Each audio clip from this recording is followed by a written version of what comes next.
I'm Ellen Heed, founder of STREAM. STREAM stands for Scar Tissue Remediation, Education, and Management. I believe that scar tissue is the unacknowledged cause of too much human suffering. So I developed STREAM to advance professional training for healthcare practitioners. STREAM gives providers of all stripes the tools they need to effectively address scar tissue, both emotional and physical.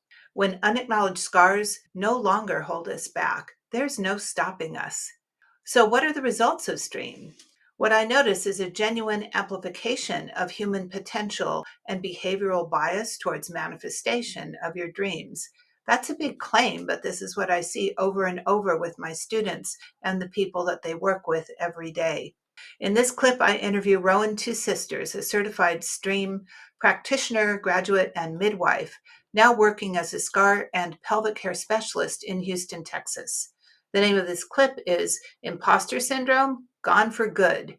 In this video, Rowan describes how her doubts about being an early adopter of scar remediation melted into relief as she began her STREAM studies. The methodology and rigor of STREAM gave her confidence and a new language to make scar tissue more widely available. Because our work is still unfamiliar to so many, the speed with which bodies respond to STREAM compared to conventional treatments can feel very hard to believe. In this clip, Rowan and I talk about the importance of building context to understand how rapidly our nervous and connective tissue systems can communicate to get results that go far beyond convention. When I first came to STREAM, I had imposter syndrome to the max. So much psychological noise, I'm not sure how anything stuck or even registered. We can or can't talk about this, but this particular phase in your life when you were a lot of bad things had happened, boom, da da boom, da da boom, and then you were suddenly in the UK to do a STREAM workshop on top of all of the kind of the massive impact of everything that was going on in that emotional phase. But I wonder, was it the emotions and the sequence of events that was contributing to imposter syndrome, or was there something else? I think the fact that I didn't have formal training in scar remediation, and there was only one other person out there doing it like on a bodywork level, Yeah. and I had looked at their trainings and it wasn't a fit. So hearing somebody speak in a very clinical, organized way, which is not how I naturally flow, I just felt like, oh my God, am I like, I know that some of like what? So it was just a little overwhelming, but also I was so grateful. I was so grateful to like, look, it'll make me cry again, that I'd found somebody that could lay things out and teach me and fill in the gaps. Because Mm. sometimes I'd be working with people and they'd ask me, how does this work? Or why is this work? I was like, I don't know. I'm just in here doing it and it seems to be working. Okay. But there was no logical flow or I didn't have education points to back up what I knew. Well, So it's everything really was helpful to anecdotal. explain, right? Anecdotal is fantastic, but it only goes so far when somebody is saying, I don't know how much belief to invest. I know my body's changing really fast here, but I need a Hmm. frame to organize the Hmm. meaning in my head because Hmm. this makes no sense because bodies don't Right. respond this quickly. I don't understand what's happening here. I mean, Hmm. my own, I've seen a lot of people who didn't get the frame made and the Hmm. understanding of what happened leave and never look back, and it wasn't a full resolution. They have to make their own Right. meaning within the frame to own it, to internalize it and feel like, oh, this happened, it's legit, and I get to keep it. Those are really Right. unusual. Right. We don't usually think about that when we go to see a provider. We go and have the experience and then sort of walk out of the room and forget what happened because now it's time to move on and, do the errand, Right. pick up a sandwich or get it back home Hmm. and take care of the family and all the things, right? And as a business, like just because I am business minded, like how do people share their experience besides, well, she's just, it's kind of cool, it's kind of quirky. It helped a lot working on this thing that I don't feel comfortable sharing about, so there was no way for my business or my skill set to um, Mm. be shared organically so that the people who needed my care or could use this support were finding me, because it's one thing to not know the words that you're supposed to Google so that you can find a provider. We mostly hear things from our people, Hmm. and the people didn't have the friends, and the peer groups didn't have a way to share what had happened. And the more they talked about it, the more like, well, did that actually happen or did it not? Or was this as safe as I thought? So having the terms of like just being super consent based, like that helped create that framework. Mm. Or these are like, now I can say my projection that let's try it 3 times. And the first time we'll get to know each other, we'll do the work. Second time we'll really layer on some more work. Third time we'll assess, see if this is a good fit. Should we add some more sessions, or are we ready to discharge from care? We need to know why, what we're doing, where we're doing it, and why we're doing it. And this is Mm-hmm. really what the stream program is Mm-hmm. about, is to provide deep answers, very, very deep answers to all those questions. Deep answers, right? Deep answers. Yeah, that's exactly perfect. And I also want to nod to your expertise that you had, because you're one of the most experienced people already in terms of work with vulvas in that group in the UK in 2016 when you walked in the room.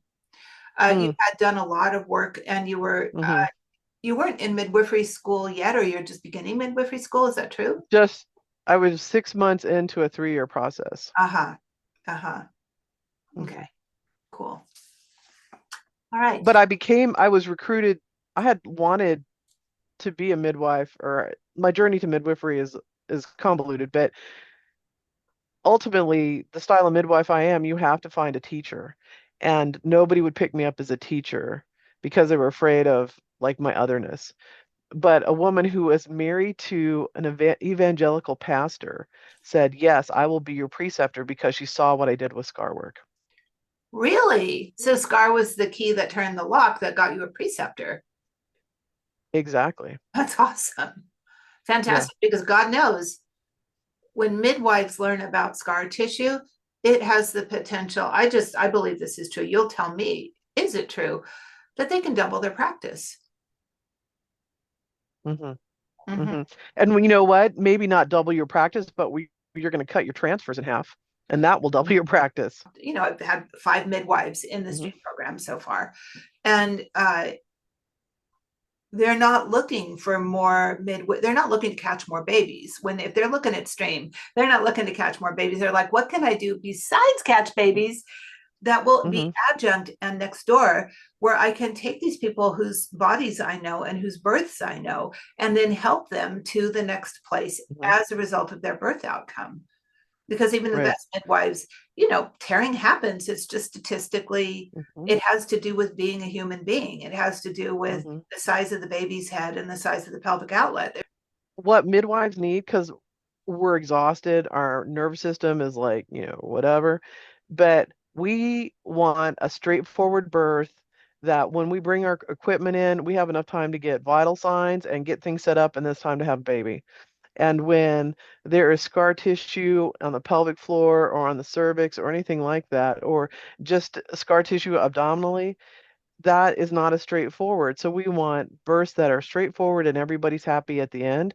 And I think Stream contributes to that. It helps with scar tissue mitigation on the pelvic floor or like on the hip flexor or whatever. Even But in the being able to go cervix. in as yeah, but as a midwife, like I have certainly gone in and understood how the coccyx, the tailbone, was pointed up and able to like move it down or whatever. So a midwife having this type of skill set and having the way to feel inside a pelvis with different as opposed to just, noticing a cervix, like this is fantastic.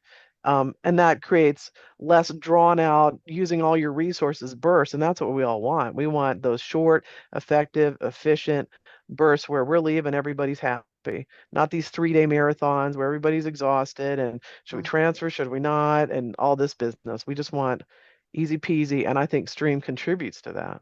What I learned with Stream, it was like going to graduate school.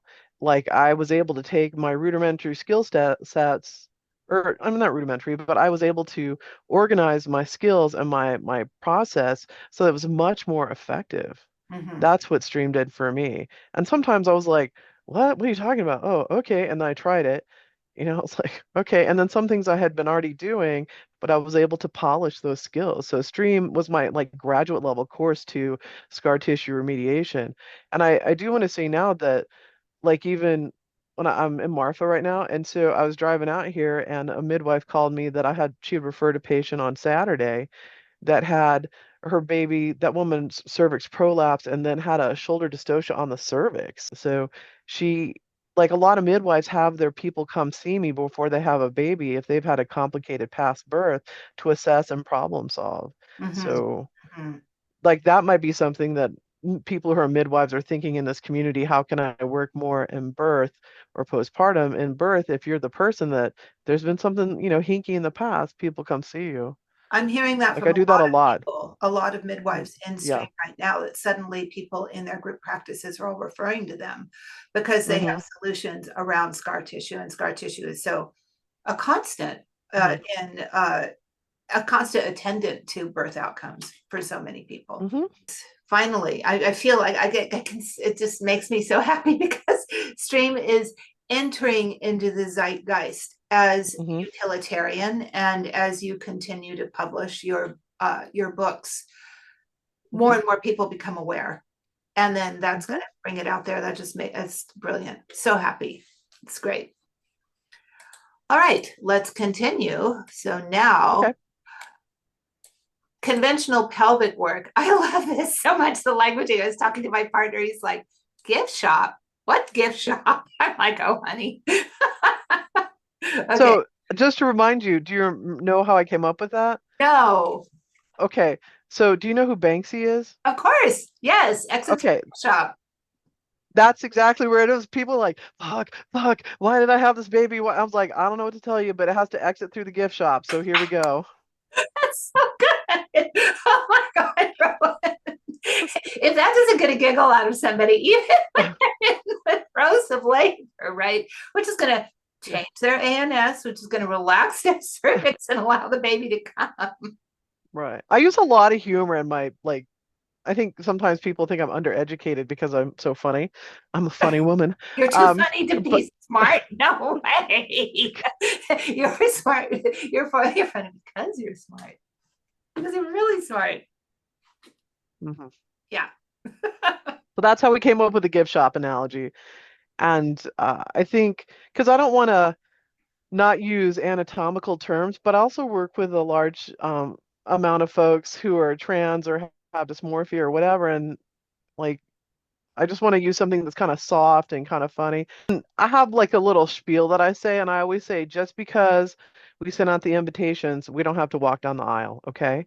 So just because you're here doesn't mean, and I know that your brain is thinking, of course I'm here, like, I know this person or I've chosen to receive these services, but that doesn't mean we have to do anything. We can just make this our first meet and greet, and that's fine. And I won't bill you, and I'm happy to talk things out. And let's make a secondary appointment and get this work done if you choose. But Perfect. just because you're here, that's not implied consent.